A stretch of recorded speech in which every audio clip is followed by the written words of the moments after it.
We are living in an era of seismic challenges.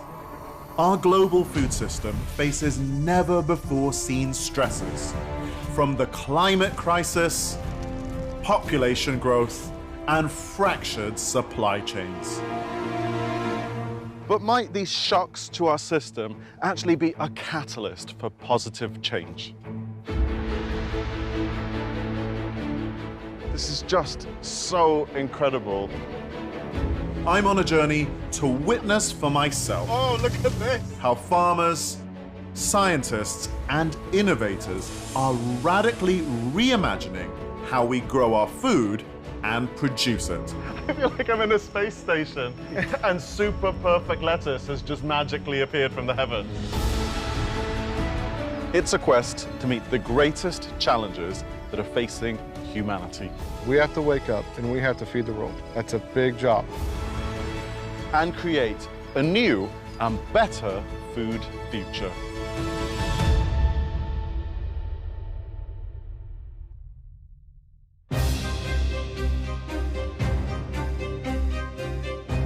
This time, the endangered food list. Is this a sign of things to come? Is this the future? Our favorite crops at risk of damage or extinction. It's one of those things that definitely keeps me up at night. And the fight to save the food we need and love. This isn't just your family business. This is the livelihoods of the people of an entire region. Absolutely. This is Lisbon, one of the oldest cities in Portugal, and a destination for food lovers from around the world. Its historic markets spread across this coastal capital, piled high with delicious and nutritious produce. The stuff is just all so beautiful. I have this obsession whenever I travel that I've got to go find where people buy their food, because there's always this unusual combination of things that I'm familiar with, you know, mushrooms, tomatoes, peppers, garlic, and then bam, right in the middle, big old bags of live snails. But believe it or not, many of the important foods that fill these markets, and markets just like them around the world, are under serious threat of extinction. The World Economic Forum has identified a list of endangered foods, and it doesn't make for pretty reading. This is not a list of wild, rare, exotic species that we can conveniently push to the back of our minds. This is food that underpins our daily lives. A surprisingly long list of really everyday crops has now made their way onto the endangered foods list. And this includes lots of species that you've probably already eaten today. So let's say you had a banana with your cereal at breakfast, or maybe you're an avocado toast fan, strawberries, peaches, and then of course there's all the species that give us our pleasure, the grapes that grow into wine, the coffee beans that are essential to a morning cappuccino. And for me personally, the biggest disaster is chocolate. It's a list that includes foods that are vital to our existence and our economies. Global warming is changing growing conditions. Pests, diseases, floods, drought, and even farmers themselves moving away from crops that cannot guarantee livelihoods means that we're at risk of losing them. The notion of food security might be foreign to many, but when it's chocolate and wine that's under threat, people suddenly start to pay attention. So I went to see for myself what our farmers, scientists, and innovators are doing to rescue some of these foods from going the same way as the dodo or dinosaur. And I'm starting with a fruit that is vital to the livelihoods of millions. This is just so incredible. Every mountain, wherever you see, has been carved out by hand just for our love of grapevines. Wine is a $326 billion industry, and it's been shaping our lives and countryside for thousands of years. Regular people look at this and just think how beautiful it is. But if you're a botanist, you're in awe of the amount of work this has taken. But some have predicted a potential drop in wine production of up to 85% over the next 50 years as regions known for fine wine become too hot to produce it. Symington Family Estates is one of Portugal's largest and most historic wine and port producers. When you drive around here, you just see miles after mile of vineyards. So this isn't just your family business. This is the livelihoods of the people of an entire region. Absolutely, yeah. I mean, this was bought by my great-grandfather in 1896. And it's here where we've stored and aged our ports for literally generations. Do you feel there's a huge weight of expectation of, like ancestors you've got to live up to? I think there's definitely responsibility. Obviously being the 5th generation, each generation has come up against their individual challenges. And obviously what we are going to need to focus on mostly and adapt with is climate change. Of the 1,100 planted varieties of wine grapes that exist, only around a dozen of them, that's just a tiny 1%, make up the majority of our favorite wines. It leaves the wine industry particularly vulnerable if those varieties fail to cope with climate change. So the Symington family are amongst several grape growers experimenting with some of the remaining 1,088 wine grape varieties. So tell me about the collection in this field. This is what we call a library of vines, 37 different varieties. We're looking at varieties that have got somewhat forgotten over time. Generally, as a region, we focused on 6 main varieties, but there are many other varieties that we would like to see whether they, today, are more suitable from the climate change aspect. We need to have the most information available so that we make the right decisions now for the future generations. And this historic business is not only looking to the past for solutions, they're also embracing cutting-edge tech to try and get wine off the endangered foods list. Hi, James. So show me what we're looking at, Here. Fernando. Here. Oh! Now this I wasn't expecting. Look at this! Yeah, it's autonomous robot monitoring our vineyards. So how does it not bump into the different aisles? They have sensors that identify the different vegetation. Can we stop it? Yes. I'd like to... Yes. So this display here, is this all the information it's gathering? Yeah. Walk me through this stuff. Like, for example, I mean, I can see you've got air temperature, 34.5, I can feel that. And this water stress, I'm pretty close on that too. Leaf temperature. Leaf temperature is temperature of the leaf. Why is it gathering that? Yes, because we can correlate this with the water potential of the leaves. So you can Transform. tell from Yes. the temperature of the leaf how much Yes. water is inside them. Yes. And yes. so therefore how well hydrated the vine is. Yes. Yes. And therefore how much water it may need. Yes. By a comparison, the Vine Scout is 300 times more efficient at taking sample readings than a human using existing technology. With the vast amount of information gathered, it provides winemakers with the ability to constantly monitor the vines for stress. It's both so interesting to meet a family that's been growing in this place for centuries. And then when you see something that's so high-tech, is this a sign of things to come? Is this the future? Yeah, because with this kind of data, we can help to preserve the future of this place because we can take actions in order to fight this evolution in the future. So to allow centuries of culture and tradition to carry on far into the future. For the Symingtons, introducing new grape varieties more suited to rising temperatures and protecting their classic varieties with cutting-edge technology will hopefully allow centuries of tradition to carry on well into the future. If you were horrified at the thought of losing wine from your life, brace yourself for the next on the list of endangered foods that could disappear from your shopping basket: chocolate. And it doesn't matter whether your bar is milk, white, or dark, or if you're even talking about cocoa powder, the kind of thing you put in cakes, cookies, and hot chocolate.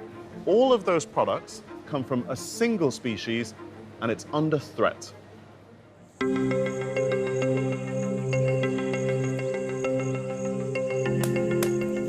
adalah buah kakao. Ketika diproduksi, diolah menjadi coklat. Beberapa tahun ini kami belum menikmati hasil yang cukup baik karena udara yang tidak selalu stabil. Curah hujan yang tinggi dan musim kemarau yang berkepanjangan.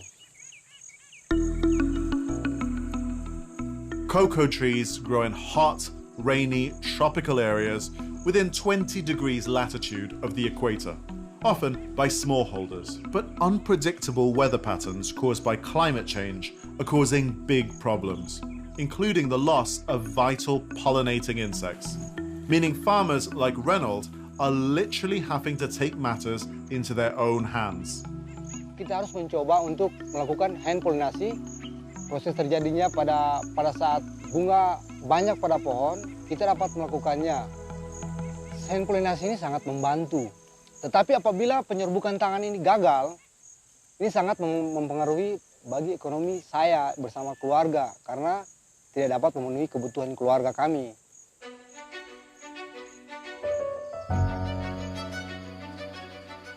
In Brazil, cocoa farmers are also adapting to climate change. O cacau é nossa única fonte de renda na nossa região. Sem o cacau, não podemos ter emprego e não podemos colher nada. Farmers here are using agroforestry, a system that sees cocoa trees planted through thinned-out native forests. These plantations are known as cabrucas. A cabruca é um sistema tradicional de cultivo de cacau, um sistema de água florestal, aonde o cacau se desenvolve melhor na sombra das árvores, tornando-se a costa cacaueira mais atraente para a biodiversidade. Protecting the delicate cocoa fruit from the elements underneath a large biodiverse canopy helps increase natural pollination and decrease climate-related disease. With continued help from the global agroforestry network, systems in place here and around the world could stop cocoa and chocolate from turning into a thing of the past. But wine and chocolate are not the only global food superstars on the endangered list. Since the ends of these leaves got burned, that means we've lost next year's crop as well. And just how much time is left before a climate change-driven crop catastrophe? How long could it be before we actually see evidence of this on supermarket shelves? We should be prepared for anything.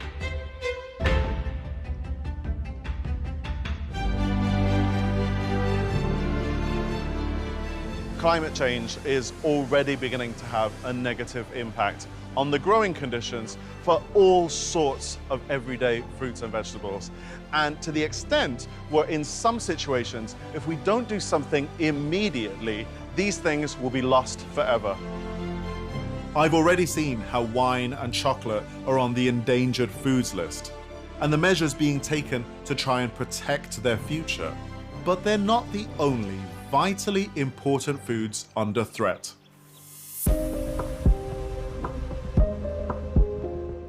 California has become one of the world's biggest producers of avocados, with consumption more than quadrupling in the US and the market growing by 2.5 times globally over the past 20 years. But in recent years, for the likes of fifth-generation farmer Chris Sayer, the daily battle against climate change is making growing this fruit almost impossible. So this tree gives a look at what heat damage does to an avocado tree. Bright sunlight sunburned a lot of the fruit and a lot of the limbs. We should be seeing out here at the end new baby fruit for the coming year. And of course, since the ends of these leaves got burned, that means we've lost next year's crop as well. For Chris, excessive heat and prolonged droughts are the main challenges when it comes to growing avocados, and the situation is only getting worse. Wildfires caused by intense heat waves raged across California in 2020, decimating 4.1 million acres of land. Climate change is definitely one of the major threats we face growing avocados. It's one of those things that definitely keeps me up at night. To combat the effects of searing heat day to day, Chris has 3 vital systems in place.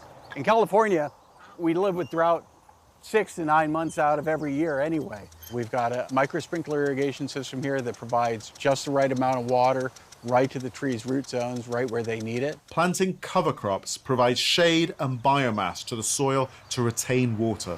And then our third approach is to use a sunscreen. This is a very fine clay mixed with water. It keeps the leaves covered a little bit more, helps reflect some of the sun's energy back, and keeps the leaf surface temperatures about 10 or 15 degrees cooler. As well as the regular daily battles, Chris is gearing up for a much longer-term fight against climate change. So this is the rootstock trial. This is a spot where we're evaluating different avocado rootstocks for their ability to tolerate heat and salinity in the future. Salt deposits, which build up in the soil and groundwater during a drought, are also an effect of unpredictable climate. If there's too much salt in the water, that can impact the trees, it'll cause some of the leaves to shrivel, and you won't get the same size and quality of fruit that you want. Led by the University of California, Riverside, 400 of Chris's trees are now part of a 20-year trial to establish whether different avocado rootstocks grafted onto different tree varieties might together exhibit increased tolerance to diseases, drought, heat, or soil salinity, with the aim of protecting Chris and farmers like him from climate change in the long term.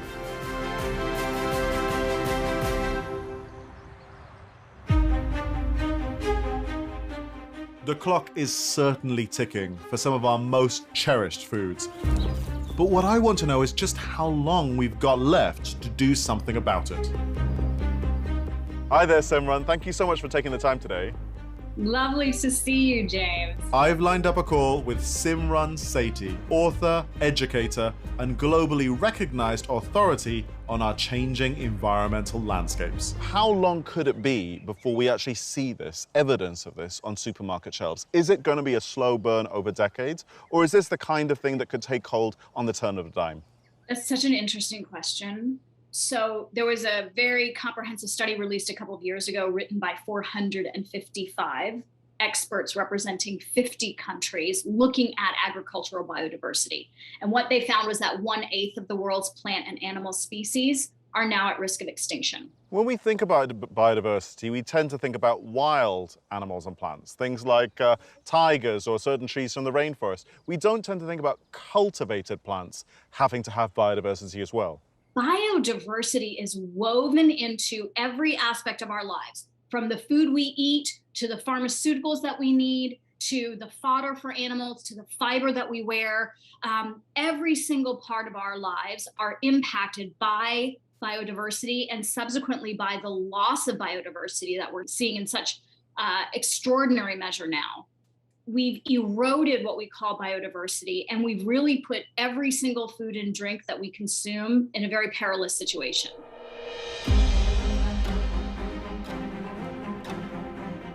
Just when you think it can't get any worse, brace yourselves for my next endangered food.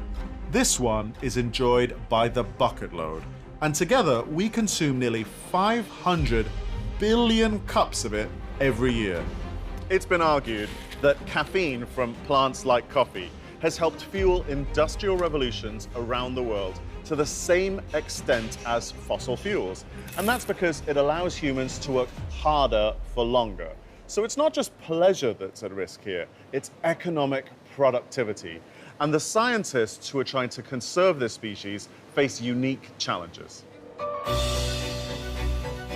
A picky plant that requires particular conditions to grow, coffee is being attacked from all angles. Climate change, deforestation, droughts, pests, and plant diseases means getting a cup of coffee in the future may not be a given.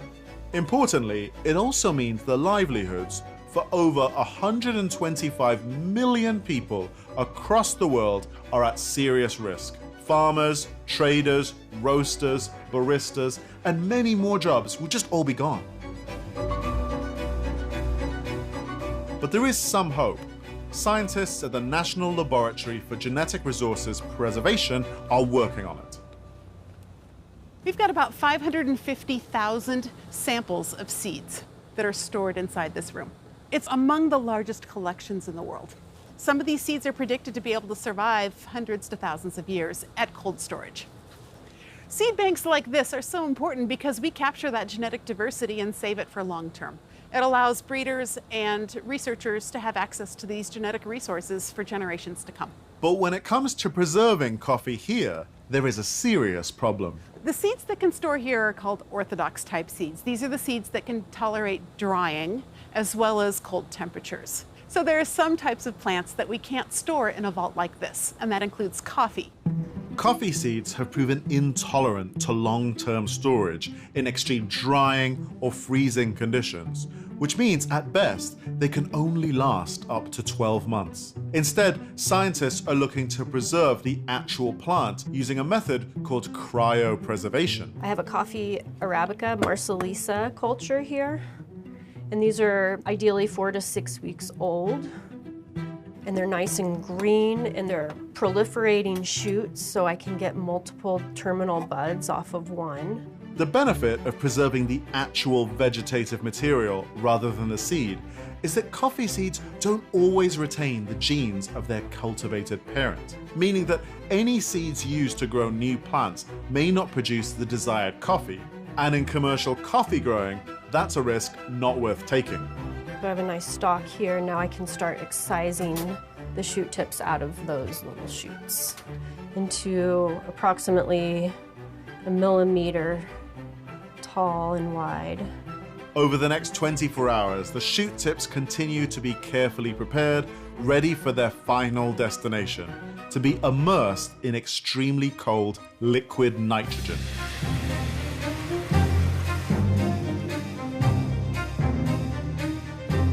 Theoretically, they can stay in liquid nitrogen forever. All of the metabolic processes kind of come to a halt, and it's just frozen in time.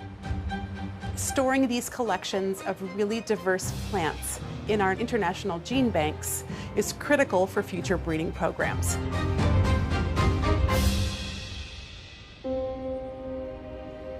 It's really not an exaggeration to say that in order to conserve the future of our own species, we have to protect the future of key plants that we rely on for our sustenance. And that includes loads of everyday crops. But to me, the really reassuring thing is that farmers and scientists, engineers, haven't taken their eye off the ball. They are working every day to keep us fed.